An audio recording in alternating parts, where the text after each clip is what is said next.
unpopular opinion. But if you grew up watching 90s and early 2000s children's movies and TV shows, you were already learning about gender, sexuality, and queerness. Stay tuned to hear why so many of us were never too young to notice. We just didn't have the words. Hi, YouTube. Welcome to the Antiracism Academy. I'm your host, Brandy Blocker Anderson.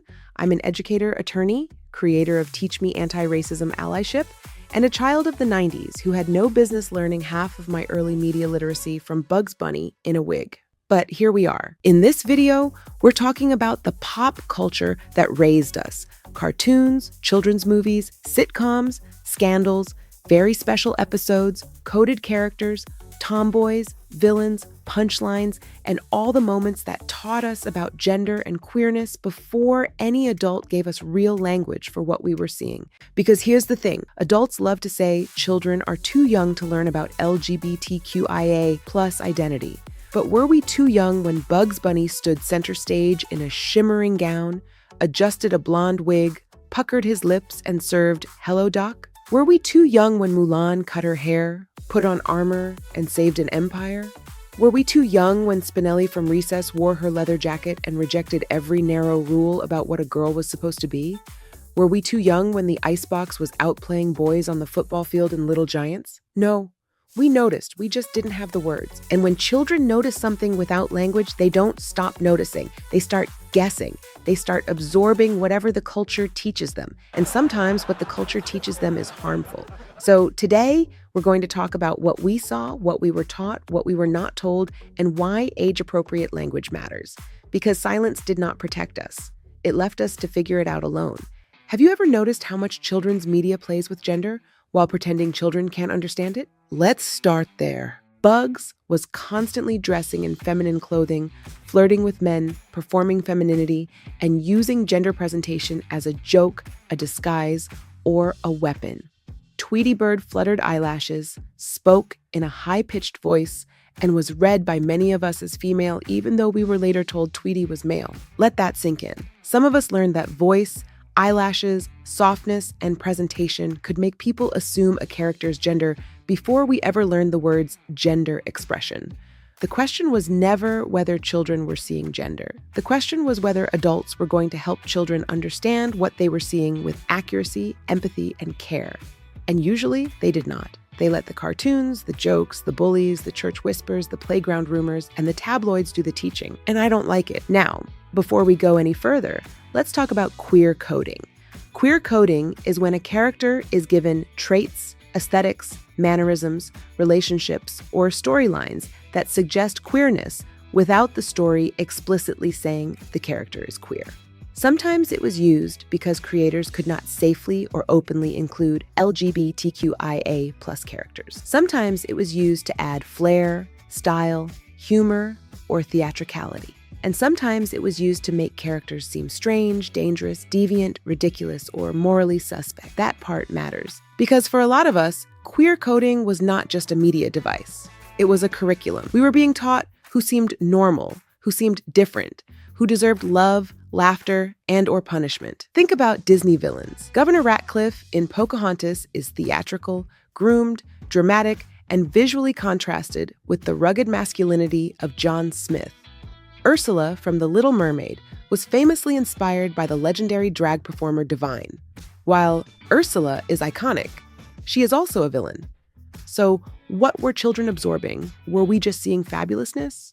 Or were we also being taught to associate gender transgression, flamboyance, queerness, or drag-coded aesthetics with danger, greed, manipulation, and evil? That is the question. Because children may not know the phrase queer-coded villain, but children understand patterns. If the soft boy is always mocked, they notice. If the masculine girl is always treated like a problem, they notice. If the flamboyant man is always suspicious, they notice. If the gender non-conforming character is always a joke, they notice. If the only queer-coded characters are villains, sidekicks, punchlines, or tragedies, they notice. And when nobody explains the pattern, children still learn from it. They just learn the lesson in silence. Now, this is where it gets complicated because not every queer reading is canon. not every character we connected with was intentionally written as LGBTQIA+. And we need to be precise about that. There is a difference between a canonically queer character, a queer-coded character, a gender non-conforming character, a character queer audiences embraced, a stereotype, a performer bringing queer energy to a non-queer role, and a later fan interpretation. Those are not all the same thing. But here's what is true. When you don't see yourself in the foreground, you become very good at finding yourself in the shadows. That's why audiences looked at Bert and Ernie and saw domestic partnership even though the official line said they were just roommates. That's why people looked at Timon and Pumbaa raising Simba together and saw chosen family. That's why some viewers watched Bend It Like Beckham and felt something in the chemistry between Jess and Jules that seemed deeper than friendship. That's why characters like Ashley Spinelli, the Icebox, Mulan, Pepper Ann, and so many others mattered. Because even when the story did not say queer, trans, non-binary, or gender non-conforming, many of us recognized a feeling, a possibility, a refusal, a question, a way of being that did not fit neatly inside what adults said boys and girls were supposed to be. And for some children, that recognition was comforting. For others, it was confusing. For others, it was scary, because if the only language around difference is mockery, then recognition can feel like danger. And when the tone shifted from tragedy to comedy, the damage did not disappear. It just wore a wig. Let's talk about the jokes, because a lot of us were raised on comedy that treated gender nonconformity as inherently ridiculous. In the early 90s, sketches like Men on Film turned Black gay men into exaggerated, hyper-feminized caricatures. Characters like Wanda and Shanae relied on the supposed humor of men in wigs, dresses, makeup, or exaggerated femininity. And yes, some of those performances were funny to people at the time, but funny does not mean harmless. The question is, what was the joke teaching? Was the joke simply that the character was loud, or was the joke that femininity on a body read as male is automatically absurd? Was the joke the character's behavior, or was the joke the idea that gender variance itself is ridiculous? Because children learn the structure of a joke before they learn its politics. They learn what the room laughs at. They learn who is safe to imitate. They learn who is safe to mock. And once a child learns that gender difference is funny, it is not a huge leap from laughing at someone to bullying someone. That is why representation matters. But the framing matters just as much. Now, we cannot talk about any of this without talking about race, because race changes how children are allowed to be different. A white tomboy is often seen as spirited, independent, quirky, or athletic. A Black girl with the same traits may be called aggressive, grown, hard, fast, disrespectful, or too masculine. A gentle white boy may be described as sensitive or artistic. A gentle Black boy may have his masculinity questioned before he even fully understands what masculinity is. A white queer character is more likely to be granted softness, romance, complexity, and a future. Queer and trans characters of color are more likely to be used as comic relief, cautionary tales, tragedies, or attitude. That matters, because Black children are not just learning about gender and sexuality. They are learning which children are allowed to experiment, which children are allowed innocence, which children are allowed softness, which children are allowed to be protected, which children are allowed to be ordinary, and which children are treated as problems the moment they do not perform identity the right way. This is why media literacy has to be anti-racist. It is not enough to ask, is this character queer-coded? We also have to ask, how is race shaping the audience's response? Who gets tenderness? Who gets punished? Who gets a love story? Who gets a joke? Who gets to survive? Who gets to be a child? Here is the bottom line.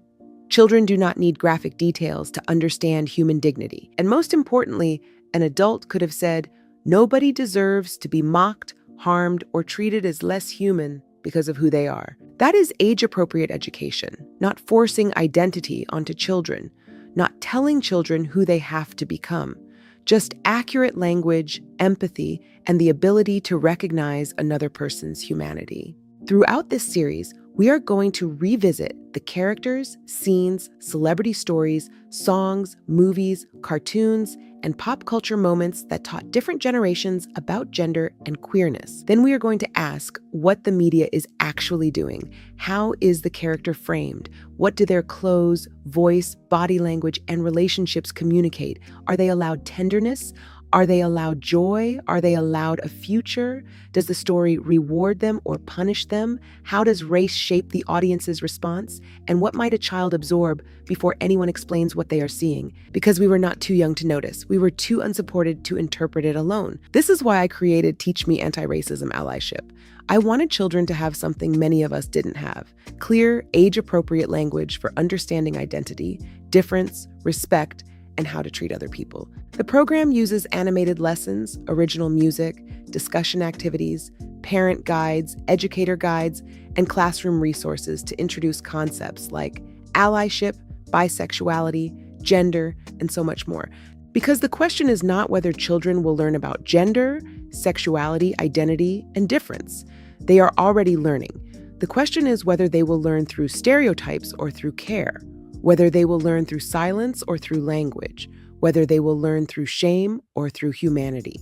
So tell me in the comments, what character, movie, television show, cartoon, song, or pop culture moment taught you something about gender or queerness before you had the words? Drop it in the comments, because I know I am not the only one who remembers searching for myself or people I loved between the lines. And if this perspective resonated with you, please like this video, subscribe to the Anti-Racism Academy, and share it with someone who grew up noticing more than adults gave them credit for. To explore Teach Me Antiracism Allyship, visit teachmeallyship.com or our children's YouTube channel linked below. You can also stream the soundtrack on all music streaming platforms. And if you are a parent, educator, librarian, youth leader, or caregiver looking for support, download the free parent and educator guides linked in the description. Until next time, peace.